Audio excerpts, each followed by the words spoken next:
আলাইকুম রহমতুল্লাহি ওয়া বারাকাতুহু আলহামদুলিল্লাহ ওয়া সাল্লাতু ওয়াসসালামু আলা মান লা নাবিয়্যা বা'দাহু বিসমিল্লাহি মিনাশ শাইতানির রাজিম বিসমিল্লাহির রহমানির রহিম আন আবি সাইদ আন্না রাসূলান সামিআ রাসূলান ইয়াকরাউ কুল হুয়া আল্লাহু আহাদ ইউরাদ্দিদুহা ফালাম্মা আসবাহা সাআ ইলা রাসূলিল্লাহি সাল্লাল্লাহু আলাইহি ওয়াসাল্লাম ফাসাকারা সালিকা লাহু ওয়া কাআন্না রাসূলা ইয়াতাকাল্লুহা ফাকালা রাসূলুল্লাহি সাল্লাল্লাহু আলাইহি ওয়াসাল্লাম ওয়াল্লাযী নাফসি বিয়াদিহি ইন্নাহা লাতাদিলু সুলুসাল কুরআন। আজকের বক্তব্যের বিষয় হলো সূরা ইখলাস সম্পর্কে। যে হাদিসটি তেলাওয়াত করেছে সহিহ বুখারী 6 নম্বর খণ্ড পর্ব 83, হাদিস নম্বর 6643, হাদিস নম্বর 6643, আবু সাঈদ খুদরী রাদিয়াল্লাহু হতে বর্ণিত। আবু সাঈদ খুদরী রাদিয়াল্লাহু একজন বিশিষ্ট সাহাবী। এক ব্যক্তি অপর এক ব্যক্তিকে কুল হুয়া আল্লাহু আহাদ পাঠ করতে শুনলেন।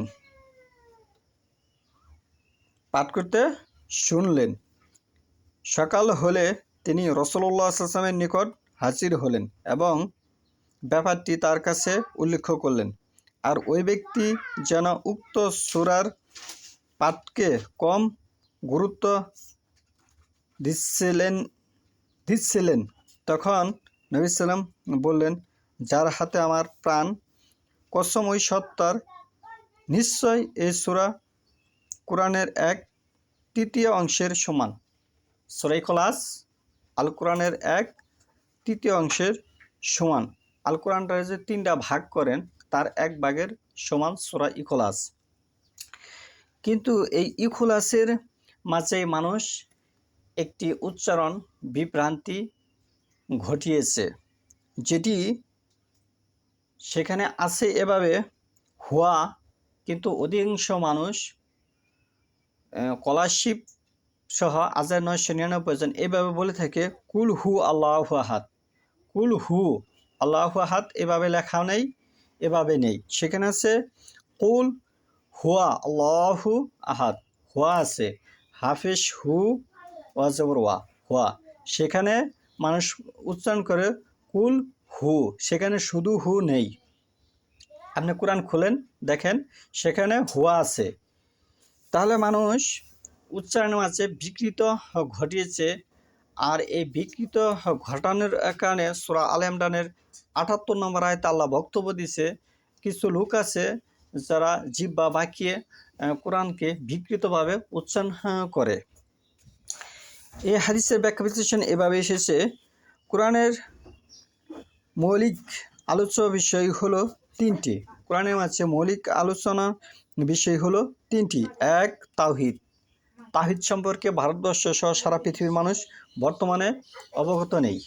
বর্তমানে কি তাওহীদ সম্পর্কে অবগত নেই। তাওহীদ অনেকে বোঝে না।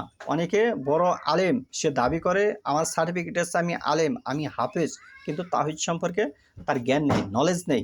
বেদাত সম্পর্কে তার নলেজ নেই, তবু সে বলতেছে আমি হাফেজ, আমি বুঝি, আমি পড়াশোনা করেছি। সব পড়াশোনা নয়। 1 নম্বরে। 2 নম্বরে হচ্ছে রিসালাত। কোরআনের বিশেষত্ব বিষয়গুলো হচ্ছে 2 নম্বরে কি রিসালাত, 3 নম্বরে হচ্ছে আখিরাত। 3 নম্বরে কি আখিরাত। মৌলিক এই 3টি বিষয়ের প্রথমটি তথা তাওহীদ সূরা ইখলাসে অতি পুষ্টভাবে ব্যাখ্যা বিশ্লেষণ হয়েছে। এ সূরায় বলা হয়েছে সেই আল্লাহ এক, তিনি কারো কোনো কিছুর মুখাপেক্ষী নন, সব কিছু তার মুখাপেক্ষী। তিনি কাউকে জন্ম দেননি, কেউ তাকে জন্ম দেয়নি, আর তার সমকক্ষ কেউ নেই। তাওহীদের পূর্ণাঙ্গ পরিচয় তুলে ধরার কারণে সূরাটি আল কোরআনের 1/3 অংশের মর্যাদা লাভ করেছে। সূরাটি আল কোরআনের 1/3 অংশের মর্যাদা লাভ করেছে। তাহলে এই হচ্ছে কোরআন হাদিস আছে একভাবে, বর্তমানে সমাজে মানুষ পড়ে আরেকভাবে, আমল করে আরেকভাবে। এইভাবে যদি ইসলাম আমরা মানি, তাহলে আমাদের দ্বারা ইসলামের মান মর্যাদা বা কোনো কিছু সম্মানী কোনো কিছু বয়ে আনবে, এটি মানে কেমন জানি মনে হয়।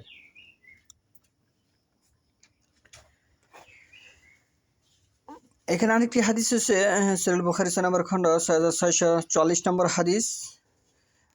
আনাস ইবনু মালিক একজন বিশিষ্ট সাহাবী রাসূলুল্লাহ হতে বর্ণিত, তিনি বলেন নবী সাল্লাল্লাহু আলাইহি ওয়াসাল্লামকে এই কথা বলতে শুনেছেন, তিনি শুনেছেন, আনাস রাদিয়াল্লাহু আনহু শুনেছেন যে তোমরা রুকু ও সিজদা পূর্ণভাবে করো, রুকু সিজদা পূর্ণভাবে করো, যার হাতে আমার প্রাণ ওই সত্তার কসম, তোমরা যখন রুকু সিজদা করো তখন আমি তোমাদেরকে আমার পিছন থেকে অবশ্যই দেখতে পাই।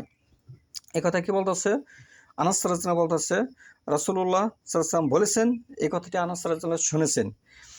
হাদিস নম্বর হচ্ছে আনাস ইবনু মালিক রাদিয়াল্লাহু হতে বর্ণিত, আনসার গোত্রের এক মহিলা নবী সাল্লাল্লাহু আলাইহি ওয়াসাল্লামের নিকট হাজির হলো। এই হাজির হলো যেমন নাউনের কোনো পরিবর্তন হয় না, এই হাজির হলো এই শব্দ কিন্তু পরিবর্তন হবে না। এই হাজির হলে এই কথাটি একমাত্র আমাদের যে বর্তমানে স্কলারশিপ বা ইসলামী যে যারা ভয়েস আছে তারা একমাত্র এটি পরিবর্তন করে ফেলেছে, তারা বলে হাদির। কেন তারা হাদির বলে? সেখানে সদের পরে হরফ জ হবে, তারা বলেছে দ হবে, এর জন্য তারা বলে গায়রিল মাগদুবি আলাইহিম ওয়ালাদ-দাল্লিন, সেখানে হবে জ, এই জ দিয়েই হাজির হবে। তা না হলে যদি আপনি হাদির বলেন, হাদির আর হাজির দুটি এক জিনিস নয়। আমি প্রথমে বলেছি নাউনের পরিবর্তন হয় না।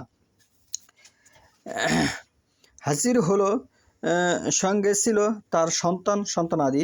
নবী সাল্লাম বললেন, যার হাতে আমার প্রাণ ওই সত্তার কসম, মানুষের মধ্যে তোমরা আমার নিকট সবচেয়ে প্রিয়। কথাটি তিনি 3 বার বললেন। কথাটি তিনি কি 3 বার বললেন।